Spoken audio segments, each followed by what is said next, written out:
Wow. And I'm not saying wow just because of the panelists speaking. I'm saying wow because I've got a lot of index cards. So that's a good thing. Please continue to keep writing them and raise your hand and folks will come around and bring those up. Obviously, we won't get through all of these index cards, but we're going to work our way through as many as we can. But again, please continue to keep turning them in. I wanted to mention a couple things from a prevention standpoint to respond to a couple questions that came up here, and then we're going to refer some questions to the panelists as well. One of the questions that came through was, what works from a prevention standpoint? Some folks in this room are here because you've got someone you care about and you're concerned about treatment and recovery issues. Some of you are here because you're concerned about it from a law enforcement standpoint, because you're concerned about activity happening in your neighborhood, say.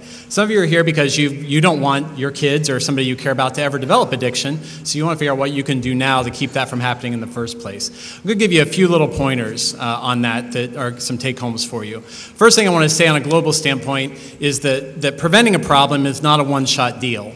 When we talk about preventing the flu in the winter, we don't just say get the vaccine. We also say wash your hands, and we also talk about things we can do in the community to make sure that water is clean and that people aren't transmitting germs. There are a whole lot of strategies that have to happen, ideally comprehensively, for prevention to work. That said, there are some very tangible things that everybody in this room can do to prevent some problems around addiction and abuse when it comes to opiates. The first one, a couple of the panelists mentioned that it's rare that we see someone who's in treatment for opiate addiction who does not have some history with alcohol and marijuana. So if you're a parent and you've got a kid and you know that your kid drinks sometimes and maybe smokes a little bit of weed, but that doesn't seem like a big deal, that's a big deal, okay? Way too many stories we've heard that, and Mary Jean summed this up beautifully, that as an adult population, we've gotten so used to those drugs to some degree that we minimize them. And what we need to start doing is when we see our kids using alcohol or marijuana, we need to step in then to look at assessment. We need to step in then to look at what kind of things we need to do in terms of rule changes in our household, et cetera. If we wait until it's an opiate addiction or even cocaine or methamphetamines or something of that sort, then our burden is much tougher. So anytime you're seeing some issues with alcohol and marijuana, that's the time to step in if you've got kids. A couple other things that parents can do. Have dinner with your kids. Seems kind of simple, but we know one of the best strategies out there is having dinner with your kids with the TV off and the phones put away and the computer off. Research shows that kids who have dinner with their parents at least 5 times a week have a much lower incidence of substance abuse. So simple as that, having dinner with your kids.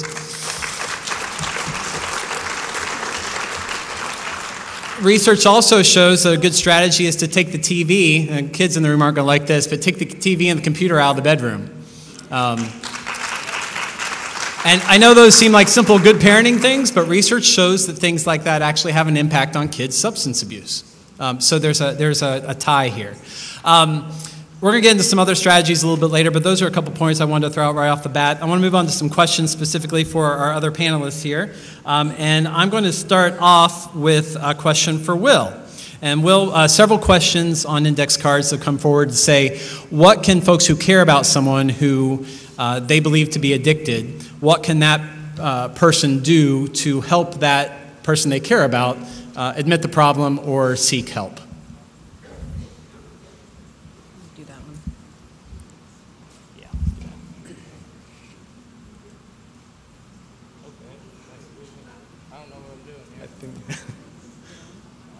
Here, let's do this. I'll figure that out while he's doing that. Okay. I'm Will again. What was the question? How can parents help? Parents or anybody who cares about someone. Okay, I know there's like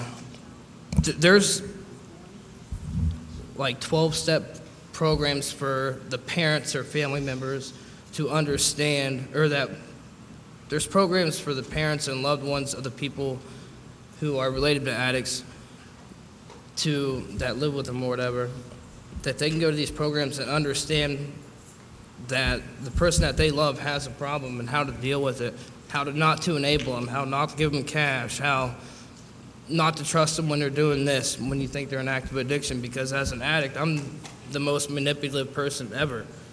I will lie to you until you actually believe me. And, you know, no parents want to see their kids like that. But once you start going to these meetings, you will actually realize how to deal with that, how to deal with it. You know, I got to learn how to deal with myself as the addict instead of the person that cares about me, if that makes any sense at all. You might have to ask my mom or somebody, you know. Yeah, you'd be good on that one. How can somebody who cares about someone who has a problem help motivate them to get help? As I said, I tried begging and crying and everything that I could. I think, as Will said earlier, I think that there is just a way that they have to figure it out for themselves. My son ended up in jail probably 5 times. He was in 3 different treatment facilities. And it wasn't until he finally just got sick and tired of being sick and tired. You know, we all want to help, but there's no one-size-fits-all for addiction. I wish there were. But I do believe that prayer is very powerful, and I think that we just have to love them until they're able to love themselves.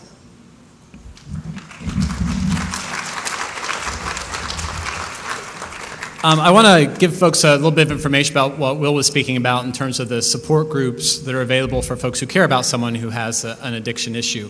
Those support groups, there are many of them out there. The most commonly known ones are what we call Al-Anon and Nar-Anon. Now, Al-Anon and Nar-Anon are not for folks who have an addiction issue themselves. It's for someone who cares about someone who has an addiction issue. And I know in my years of doing this work, I've had many people who have approached me with that same question. How can I help my sister, my son, my whoever get help? And my first advice is go to a Nar-Anon meeting. Because you're going to learn strategies there. They're going to help you stay well, and hopefully will also help you create some dynamics that may push that idea of help for that other person. We don't want to hear that if we're the person who cares about someone who's addicted, because they've got the problem. But the reality is, if someone we care about has an addiction problem, we've all got a problem. And so just put some names to that, Al-Anon or Nar-Anon. Either one of those would be appropriate groups to just go learn and talk to folks who are in the same situation you're in. Many other groups out there, some already talked about here in Marion County, that are in some ways similar to Al-Anon and Nar-Anon groups as well. This one is for Orman, Director Hall. Director Hall, when one of the frustrations that some folks have expressed is the inability to find treatment services, even potentially when there's insurance to pay for it, what can folks in the room do, or what's that about, and what can folks in the room do to help encourage or get more treatment services available within Marion County?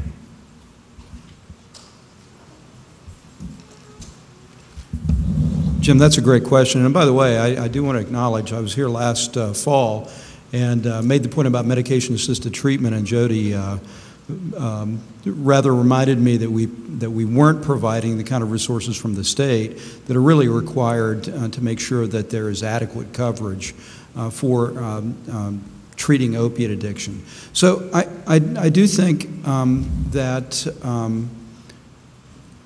having access to counseling and medication-assisted treatment is really important. One of the things that is really kind of hanging on an edge right now is Medicaid reform. At this point, it looks like it probably won't pass, but many of those persons in our state that are currently uncovered, if we are able to move forward with some level of Medicaid reform, will have coverage for medication-assisted treatment and counseling. And I do believe at this point that our basic problem is a lack of resources to pay for services, and that if we can come up with the kind of resources that we need, treatment centers and ADAM boards will step up and meet the demand that is out there.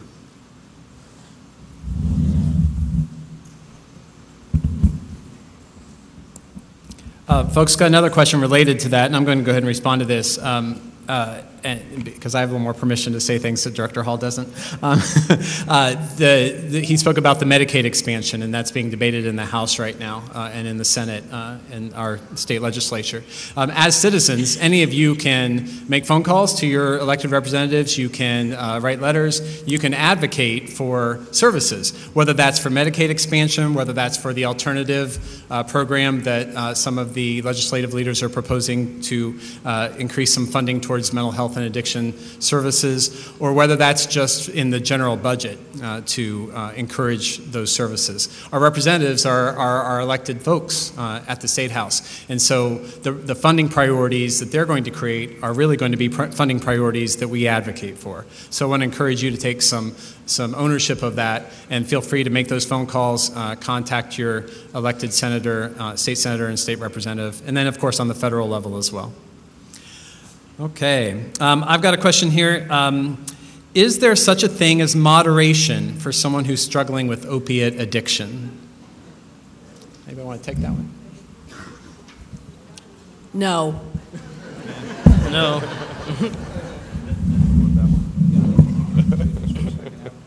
Will, did you want to say a word? Oh, there's not. You know, just from a dynamic standpoint, and I think that Mary Jean started to address this a little earlier. The euphoria that opiates produce is unlike anything that most people could ever imagine or will ever experience. That's number one.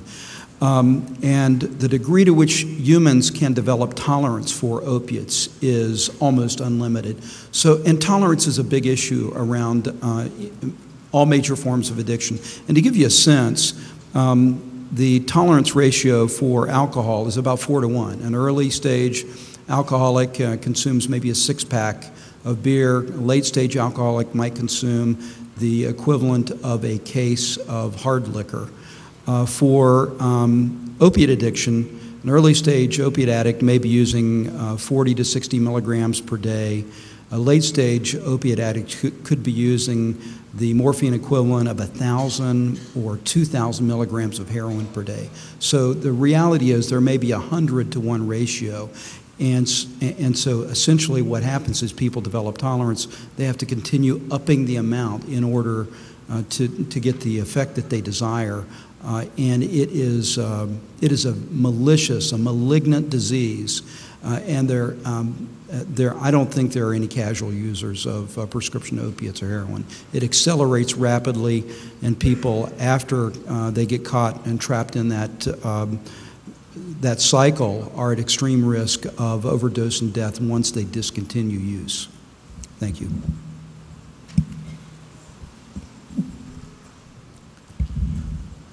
Lieutenant Adkins, this opiate addiction issue and the illegal activity associated with that, is it a county-wide problem, or is it more of a problem particularly within Marion, the city itself?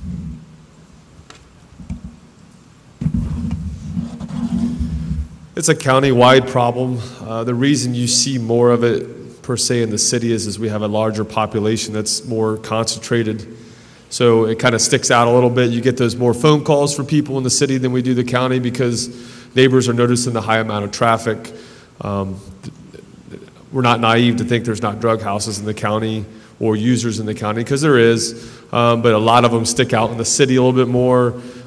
For those who live in the county, if you pick a county road somewhere and you start seeing a lot of traffic coming and going from a house out there, you're going to know something's going on compared to somewhere in the city where it's a busy street. You may not notice quite as quickly that you have vehicles coming and going from the house or walkers.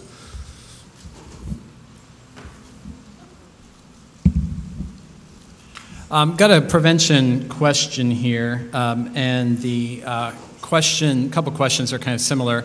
One is, what are some of the prevention programs available here in Marion County? And someone also mentioned that they felt like it was very important to let everybody know that we need to talk to kids about this issue.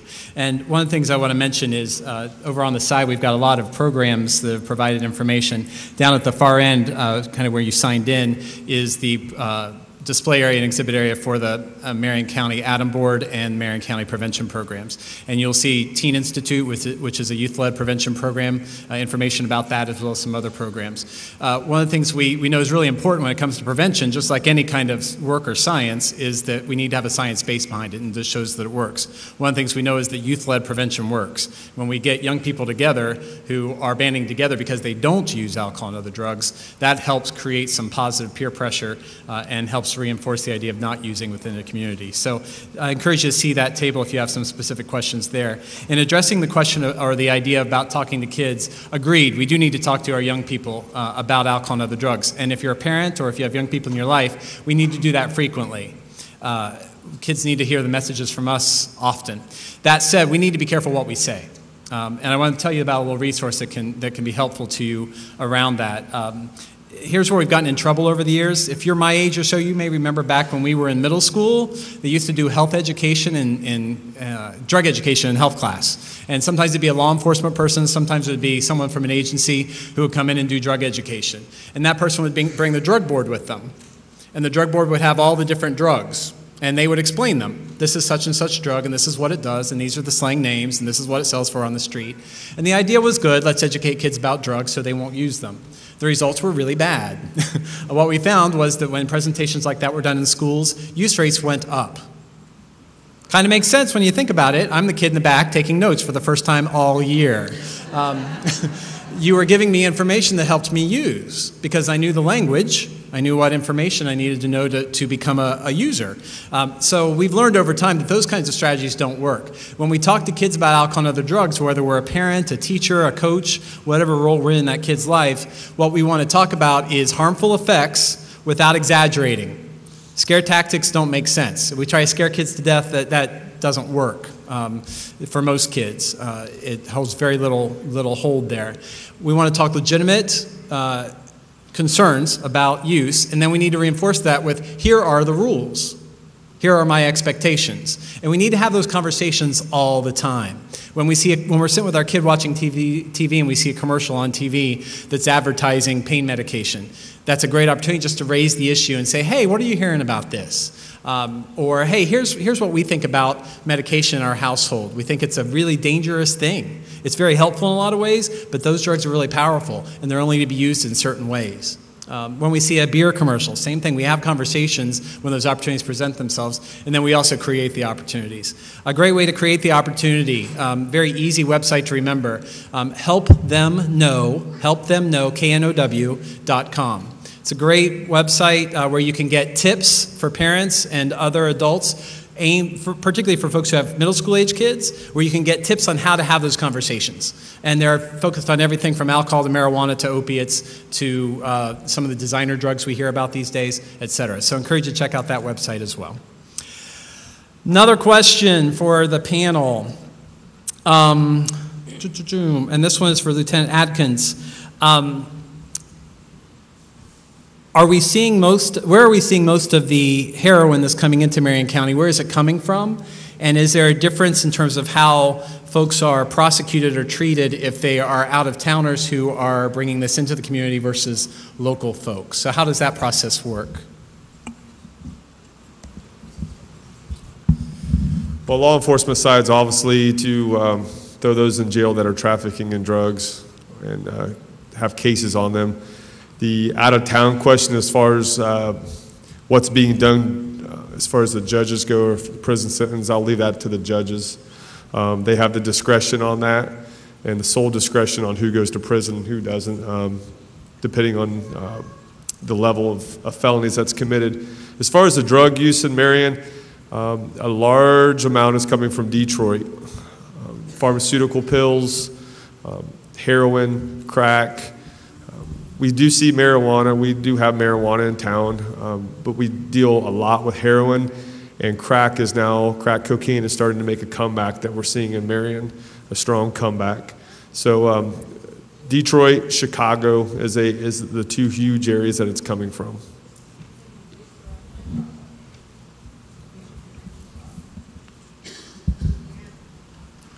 Thanks, Chris. This is a question for Mary Jean, and this is a simple one, hopefully.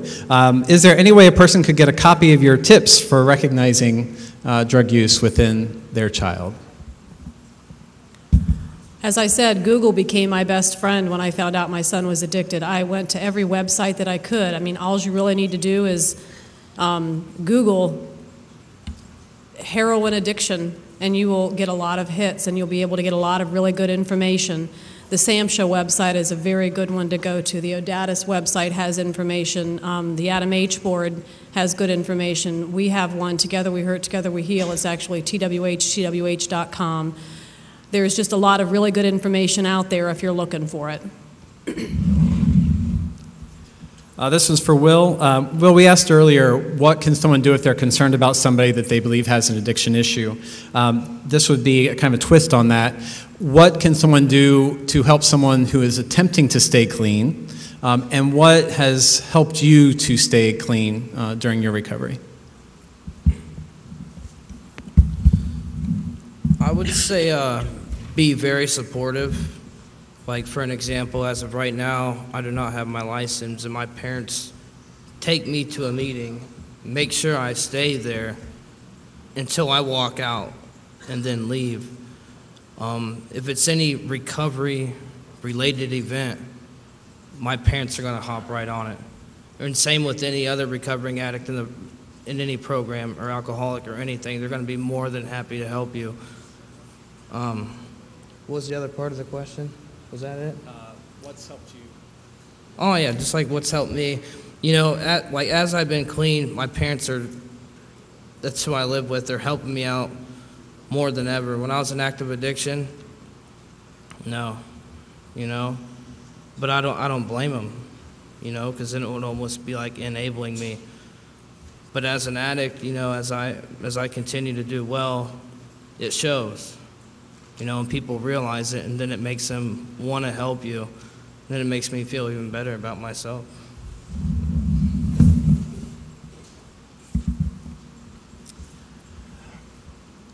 Director Hall, this one's for you. And this question is, how long before someone who is addicted to prescription painkillers or prescription opiates, is there an average time before that person transitions to heroin?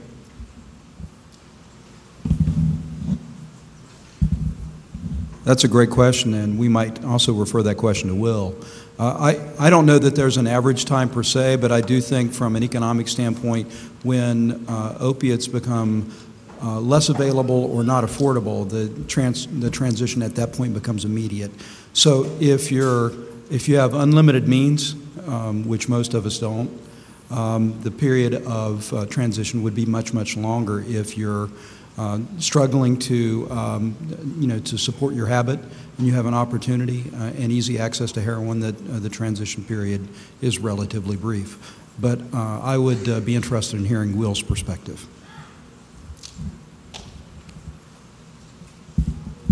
Yeah, I think that question, it varies for different people. I mean, for me, it was relatively quick, you know, because pills aren't cheap, and heroin's definitely cheaper, and it's more available. So as an addict, what am I going to do? I'm going to go get heroin. I don't think I've ever, like everybody else said, I don't think I've ever met an addict who got addicted to heroin without trying pain medication. But if they're doing pain medication, eventually it's going to go to heroin. As an addict, I'm here to tell you that, you know. You know, every heroin addict that I know started off on pills, and it's quick. I think with me it was within 2 years, but it can be so much shorter than that. I couldn't really tell you how long, but I know it won't take long at all.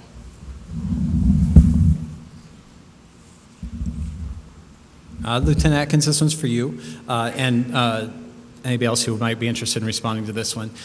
When someone is arrested on a charge related to opiate abuse or trafficking, is there a process, and what does that look like to refer that person for any kind of treatment or assistance? As far as the law enforcement goes, after we charge someone and it goes to the Marion County Prosecutor's Office, Generally, if they're going to get treatment or whatever, that's between the prosecutor's office and ultimately up to the judge to sentence them to treatment. So we don't have a whole lot to do with that. Sad part is generally once we arrest someone, we're done with them. For the most part, they kind of move on to the prosecutor's office, and then they hit the judicial system, which sends them either to prison or to counseling or so forth.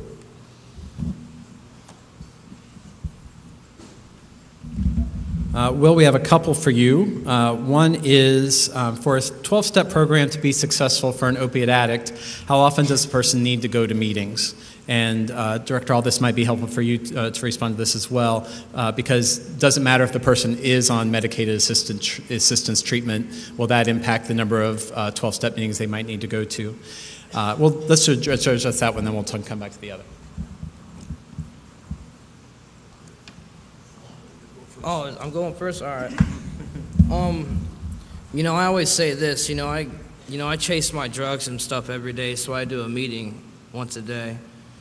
It's to the point now that if I don't go to a meeting for like a day or two, there's something wrong with me. I'm real irritable, just like if I wouldn't have my drugs, but it's in a very positive way.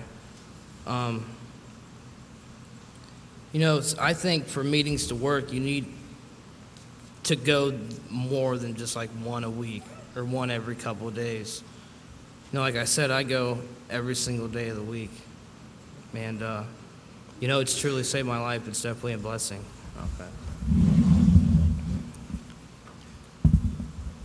Okay. I guess the point that I would make here is the medication is not a magic bullet. It is a useful tool for many people who need to be in recovery from opiate addiction. But if, for a minute, if there's anybody out there that's struggling with opiate addiction, if you think that you can just use medication and you don't have to do all of the other things that Will has done and that Mary Jean's son had to go through to be in active recovery, then you're absolutely wrong.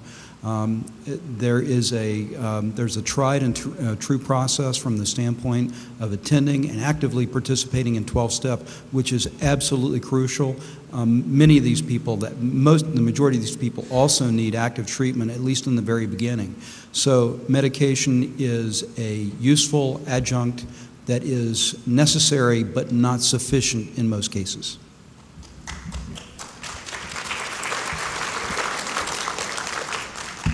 A couple points on that too, and this is a personal Jim Ryan philosophy as someone who's been doing prevention in Ohio for a few decades. I've become of the mindset when it comes to medications in general that we've become a pretty medication-happy society. Director Hall mentioned earlier just the rate of per capita dosage of opiates during his opening remarks. And my mantra at this time, when I talk to anybody in my family or to anybody I'm working with within a community, is that whatever the illness is or the condition is or the injury that somebody's dealing with is, medication is just one part of it. I don't care if someone goes to the doctor because they've got an infection and they need an antibiotic. My hope is that medical practitioner is also saying, you probably should wash your hands more often. That there are always some other changes in addition to the medication, whatever illness we're looking at, that are going to be beneficial for that person. And treatment for addiction is no exception to that. I would also say in terms of my experience, I'm not a recovery expert, but I've got some experience in recovery with friends who are in recovery programs, is I think that is a very individual process for folks. One of the mantras in most 12-step programs is 60 meetings in 60 days. So the first 60 days of recovery, I should be hitting 60 meetings. Some folks continue on a meeting a day for a long time, some for their entire lives. Other folks in the process of their recovery may get to a point where they're not going to as many meetings but doing other things to support their recovery. So it's somewhat individualized. Will, another question for you. Going back to, say, middle school, if you could travel back to middle school, what, if anything, could anyone have done for you during those years to have potentially prevented what happened with you later in your life?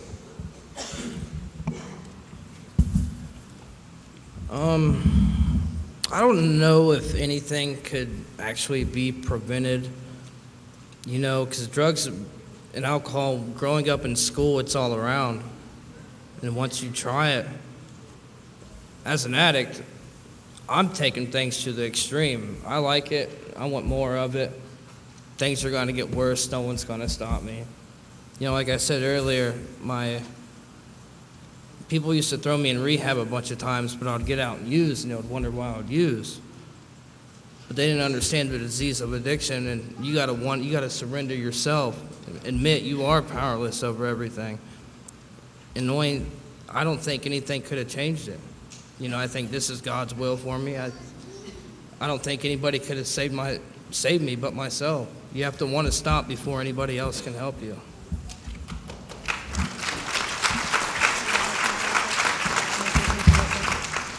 I just want to throw in that I've got 3 children. I've got an older daughter and a younger daughter. Ben's right in the middle. Poor guy, I already said, he's the middle child stuck between 2 girls. He didn't stand a chance. I didn't know that he would become a drug addict when I thought that. But, you know, I raised all my kids the same. There's just no rhyme and reason to it. I don't remember what the percentage is of those of us who have addictive personalities, but it's staggering. You know, any one of us could try a pill and just fall in love with it. So as far as families go, there's really there's nothing that I don't think that I could have done differently for my son that I didn't do for my daughters. I'm going to counter the 2 of them just a little bit. And just let me put a frame on this. Here's how I want you to think about addiction. Addiction is like heart disease. Addiction is like diabetes. Addiction is like cancer. There's a genetic component to it. Yep. There's a genetic component to it, which means we all have biological risk for heart disease. Everybody on this panel has a biological risk for heart disease. Some of us, me being one of them, has higher risk for heart disease. How do I know I have higher risk for heart disease? It runs in my family. I have an increased biological risk. We have a long history of heart disease in my family. I don't seem to be at increased risk for cancer. We don't have a long history of cancer in my family at all. No history whatsoever, to my knowledge. But we all have some risk of heart disease, some risk of cancer, some risk of addiction. We combine the biological risk that we each have with what we call lifestyle choices, the decisions we make in our lives around consumption and use and so on and so forth, and that determines if we get the disease. So me, someone who has a higher biological risk of heart disease, next to someone else on the panel who doesn't, we may eat the same number of cheeseburgers and drink the same number of milkshakes beginning at the same age. I may develop heart disease quicker because I have a higher biological risk. It's not going to take as many unhealthy choices for me to get there. What we know around addiction is if someone never uses, they'll never develop addiction. But someone who chooses to drink has some risk of developing alcoholism. That doesn't mean it's Russian roulette from that point. It's how much they drink is going to have an impact on whether or not they develop alcoholism. It also depends on, again, that biological family history. What we see with the struggle with the opiate piece is there's still a factor there with the biological family history and that genetic risk, but we also know that this is a drug that has a higher incidence of addiction with even lower level use. And so it makes it even more complicated. So I don't want anybody walking out of here thinking there's nothing I can do for my kids to keep them from ever using, because there are some strategies you can do. That doesn't mean if you use all those strategies that it will never happen. But at the same time, we want you to use some of those strategies that I spoke about earlier, as well as some others. I'm going to give you another one, too. And this is both for your families, but also for outsiders. Hide your meds. Hide your meds and get rid of them when you're done with them. One of the things I've sworn I'm going to patent before I retire is that every year when we turn back the clocks, daylight savings, and then turn them forward, we should empty our medicine cabinet at least twice a year. Go in and take out anything that nobody's using anymore that's outdated, and then we get rid of it. And we get rid of it either through drug disposal entities in the county or through pouring it into a bag with used kitty litter or coffee grounds and then throwing it away in the trash can. Medication just sitting around is medication waiting for somebody to use, whether it's a kid who comes into your home, whether it's somebody who swings by during your open house because you're selling your house. One of the things realtors have been advising folks to do is when you're showing your house, hide your meds, because folks are showing up to open houses and raiding medicine cabinets. So strategies like that, drug disposal, and then considering, wow, I've got a medication here that's as powerful as heroin. Should it really be sitting on top of my refrigerator? So those are some strategies we can use as well. Another question, and Director Hall, I'm going to throw this one your way. Does the state of Ohio have a statewide medical database to check on prescriptions being prescribed?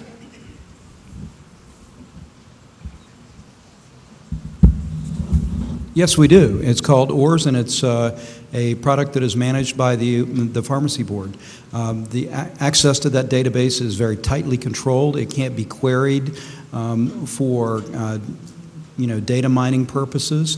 But if there are situations where physicians where there's a concern or a report about a physician or a potential client, the ORS data set is available and is being used successfully around the state to detect incidents of abuse by patients and incidents where physicians are overprescribing.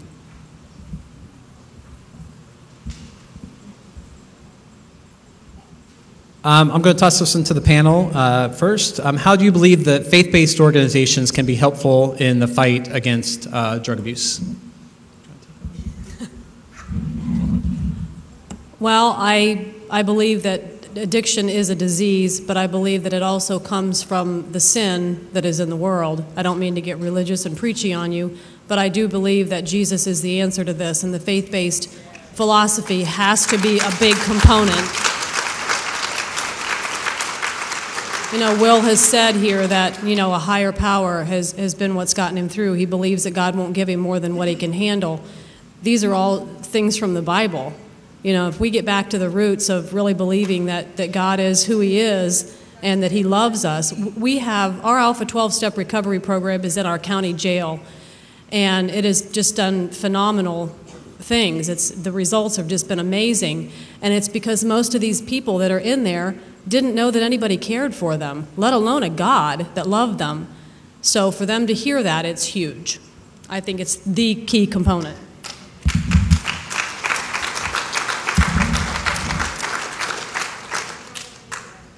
What I got to say to that is, when I came into recovery, I didn't really have a higher power of my understanding. But as I worked these 12 steps, I realized there's something that's kept me alive this whole entire time. Like I shared earlier, I should have died, overdosed, been in prison, anything, you name it. There is something out there greater than myself that's holding my hand through this whole thing, and it's great.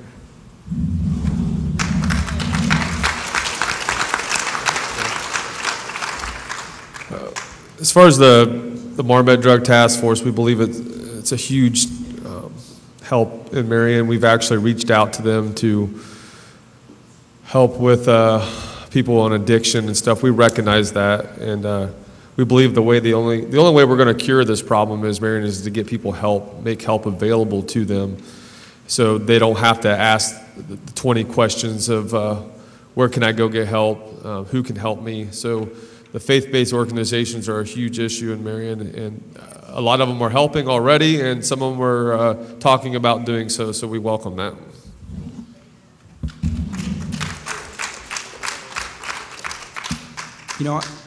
I think this is an all-hands-on-deck kind of disease that we're dealing with here. And one of the things that I've noticed over the span of the last 30 years is that there's incredible leadership and incredible ability for churches and faith-based organizations to mobilize and to act quickly and effectively. So I think there is a very distinct role for faith-based organizations in this disease.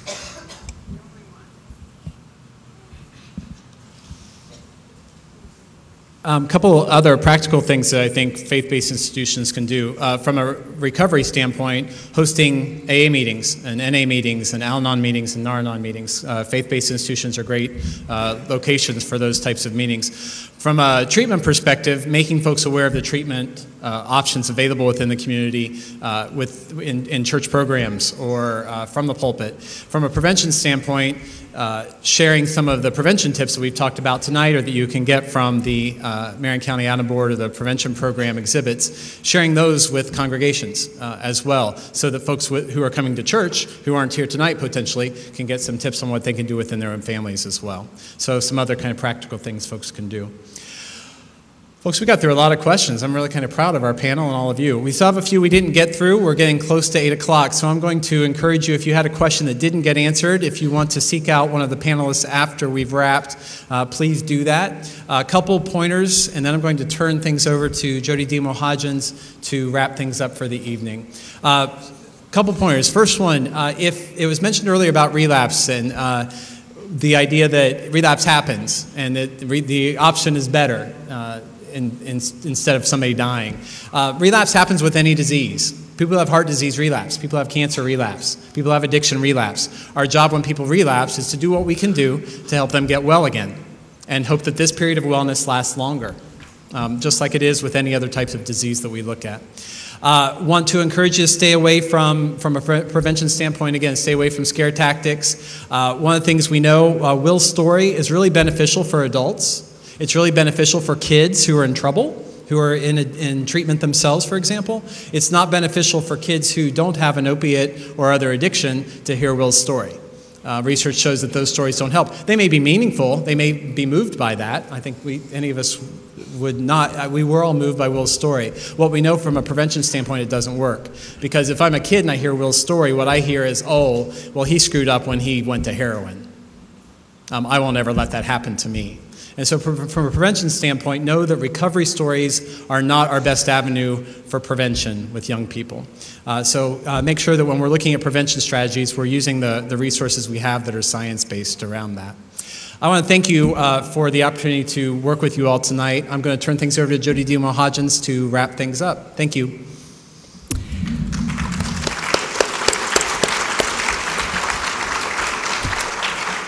Hello, I'm Jody DeMohagens. I'm Executive Director of the Crawford-Marion Adam Board. I want to thank our panel members who gave up their time and their attention to be here tonight. We could not have done this without them. Thank you.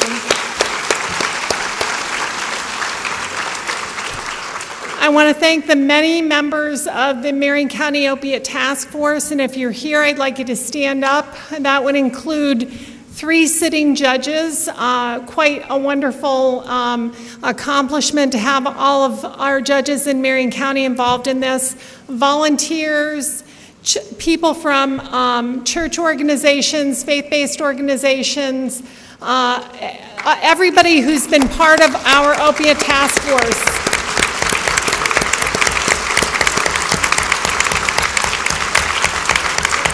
Thank you. I want to thank Marion City Schools for allowing us to use this wonderful space and helping set out a little feast for folks so that they could snack while they were here. Marion Crawford Prevention Programs and our many community partners that have their information over there. As Jim said, or Orman said, somebody said, this is a fight that needs all hands on deck. We all have to be part of this. And I really believe that addiction is a disease, it's an illness, and we have to work at fighting this illness with science and supports. And the supports would be the faith-based community, NA and AA. If you go back to the table, you'll see a listing of treatment supports with AA, NA information. You'll see our new family support recovery group back there. You'll see Nar-Anon and Al-Anon information back there. But we have to fight this disease with science, and right now we are not doing a very good job of it because we don't have resources. We know that addiction happens because of a combination of things. Trauma, early childhood trauma often, family history of addiction or mental illness in some cases, and early use. It could be one or a combination of these things. And we know that treatment works and people recover, but it's really challenging to get people into recovery. About a year ago, Orman was talking in Crawford County, and he was talking about the need for treatment programs and the benefit of programs, and I certainly support that. But the reality is, right now, today in Marion County, we receive less than $45,000 in state treatment funds, general revenue funds for both Crawford and Marion counties, and that is not enough money. So if you own a home in Marion County, we have a tax levy, and we're using some of those funds to help provide alcohol and drug treatment. So I'm going to urge you to do what Jim said. Call Representative McLean. He's on the House Finance Committee. Send him an email, go on his website, let him know that you believe we need more treatment funds. Senator Burke is representing our area, and he's in leadership as well. because these are the people that make the decisions about how much money comes to various communities for treatment. I want to echo the prevention information that Jim talked about. There's a wonderful lady sitting out there. Her name's Lori Kraviak. She had a horrible loss a few years ago. She lost her beautiful daughter, Kim. And she took her pain and turned it into something positive, and she created Kim's Walk for Drug Prevention. You'll see some purple flyers back there. We're partnering with her. We're calling it the Hope for Tomorrow Kim's Walk for Drug Prevention Walk, June 15th. We would love to see lots of teams there. All of these funds will go into youth prevention programs. And this is an example of somebody having an experience that hurt them, just like Mary Jean did, and turning that horrible experience into something that hopefully can touch the lives of other people. I want to have you end by giving yourselves a hand. You could stay home and watch something on television, but you chose to be here tonight, and I applaud you for that. Thank you.